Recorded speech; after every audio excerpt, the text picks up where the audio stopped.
zaman sebelum kita lahir, itu tuh tempat pembuangan mayat-mayat pada zaman penjajahan. Di tol 90 sampai 100 itu jadi portal atau jembatan ke dimensi lain. Lu punya cerita nggak yang kayak gini? Gue punya cerita. Tapi tahu kan, berita akhir-akhir ini yang kemarin dibahas tentang tol Cipularang yang kecelakaan beruntun.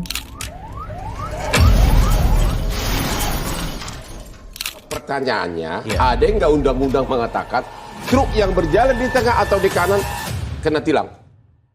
Kilometer 92 tol Cipularang ini masih terus. Lupa ngerem atau gimana enggak, Pak?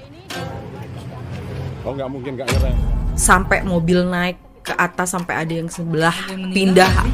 Kemarin sih infonya ada yang meninggal, terus beberapa luka-luka. Lu tahu nggak sih sebenarnya mitos dibalik cerita tol Cipularang dari kilometer 90 sampai 100? Apa tuh? Tapi pernah denger gak? Pernah dong. Cerita-cerita kejadian mistis. Zaman dulu kan Enggak. yang sering kecelakaan tuh kalau nggak salah setahu gue di tol 98, 97. Ingat gak yang zamannya Saipul punya istri meninggal? Oh iya benar istrinya meninggal di situ juga ya. Iya benar. Tapi sebenarnya itu tuh dari mulai tol 90 sampai 100 itu memang infonya itu adalah jalanan yang paling mistisnya terlalu besar. Kenapa? Jadi tuh sebenarnya di jalan tol itu dari 90 sampai 100 itu di kilometer itu tuh dulunya ya, zaman sebelum kita lahir, itu tuh tempat pembuangan mayat-mayat pada zaman penjajahan. Jadi kalau kita juga bisa lihat sebenarnya tol Cipularang itu tuh konsepnya ngebelah gunung. Iya. Karena kan itu harusnya kan kalau sebenarnya sebelum ada tol itu kan konsepnya muter. Tapi ternyata itu kan konsepnya jadi ngebelah gunung karena dulunya itu kan cuma kayak hutan gitu loh. Hutan, Karena gunung dan segala macam. Dimana zaman penjajahan kan kayaknya lebih gampang kalau ngebuang mayat di suatu tempat yang lahannya masih tertutup kan. Jadi ditaruhlah mereka, mayat-mayat mereka tuh di situ.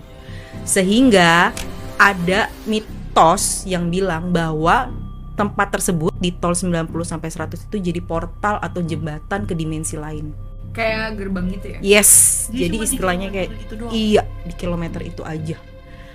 Jadi kayak ada portal atau istilahnya tuh kayak gerbang masuk ke dunia lain yang dimana itu udah diisi sama yang sama yang goib-goib gitu.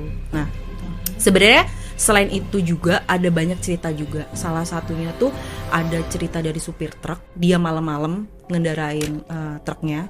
Katanya tuh sering lihat ada cewek lewat sekelebat gitu. Maksudnya Nyebrang terus dia banting setirnya ke kiri. Pas dicek ternyata nggak ada apa-apa. Which is itu ngebahayain sih ya. Jatuhnya itu udah jahil. Terus kadang juga kalau misalkan selain ada sekelebat cewek lewat gitu, juga suka ada kejadian-kejadian di mana ada yang tiba-tiba berdiri di pinggir. Manggil-manggil. Cuman berdiri aja. Jadi kayak mengecoh seolah-olah tuh ada sosok di situ gitu. Karena kondisi jalanannya sendiri kan kayak kita tahu ya di kilometer 90 sampai 100 itu kan jalanannya tuh kayak dari turun nanjak karena itu tadi ngebelah gunung. Jadi tuh selain kondisi kitanya yang harus fit, kondisi kendaraan juga harus fit. Kita fokus itu banyak katanya kejadian remblong atau si supir truk tadi tuh ngerasa kayak kendaraannya tuh seolah-olah didorong sama sesuatu. Jadi itu dia nggak bisa nginjek Kan rem. memang kayak kalau lu bawa mobil turunan kan kayak cepet gitu nggak sih? Kalau nanjak kan konsepnya nggak cepet dong, tapi itu dia kayak kedorong gitu. Di kilometer 97 itu isunya ya. Setiap kejadian itu selalu berkaitan dengan angka 11. Kejadian di kilometer 97 itu Yang kemarin ya? iya, di tanggal 11, di bulan 11, di jam 15.15. Oh maksudnya kembar-kembar gitu. Tapi selalu neptunya tuh 11. Dan itu kejadiannya tuh cuma ada di kilometer itu aja. 90 sampai 100. Gue lagi tuh jalan tanggal berapa ya? Gue pernah sih satu kejadian, tapi gue pikir sih kayak kurang tidur aja. Dan gue pikir gue ngantuk aja. Terus langsung seger sih, kan menegangkan ya. Pas gitu langsung kayak apa tuh tadi, tapi tidur kali. Kayak gue gini sempet kelep tau gak? Kayak Microslip. Iya. Kalau istilah kedokterannya namanya microslip. Tapi sebenarnya bisa itu kayak diganggu gitu ya. Iya, bisa juga sebenarnya gini, dimanapun perjalanannya lo ngelakuin perjalanan, kalau bisa tuh jangan dalam kondisi pikiran kosong. Semakin lo banyak mikir, pikiran lo kemana-mana, lo nggak fokus, mereka bisa masuk ke dalam pikiran lo buat nyelakain lo. Kalau dari sisi mistisnya.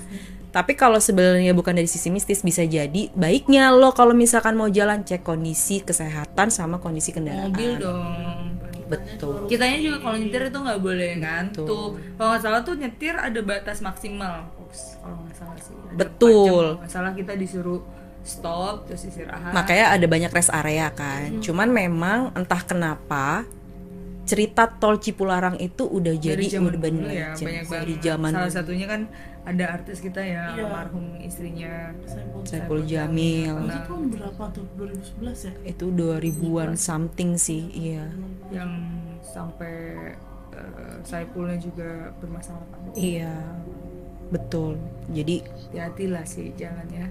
kalau menurut gua mau gimana pun kondisinya, dimanapun jalannya, yang pertama baca doa sebelum berangkat, supaya dari datang sampai kita sampai tujuan itu selamat. Tuh.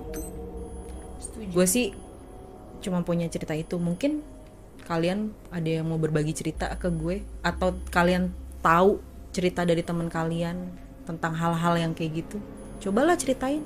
Siapa tahu gue belum tahu ya kan. Gue ada mau cerita sih. Wah, menarik nih. Temen gue minjem pinjol. Itu lebih serem sih dari aku. Gak apa-apa sih minjem, asal jangan didatengin.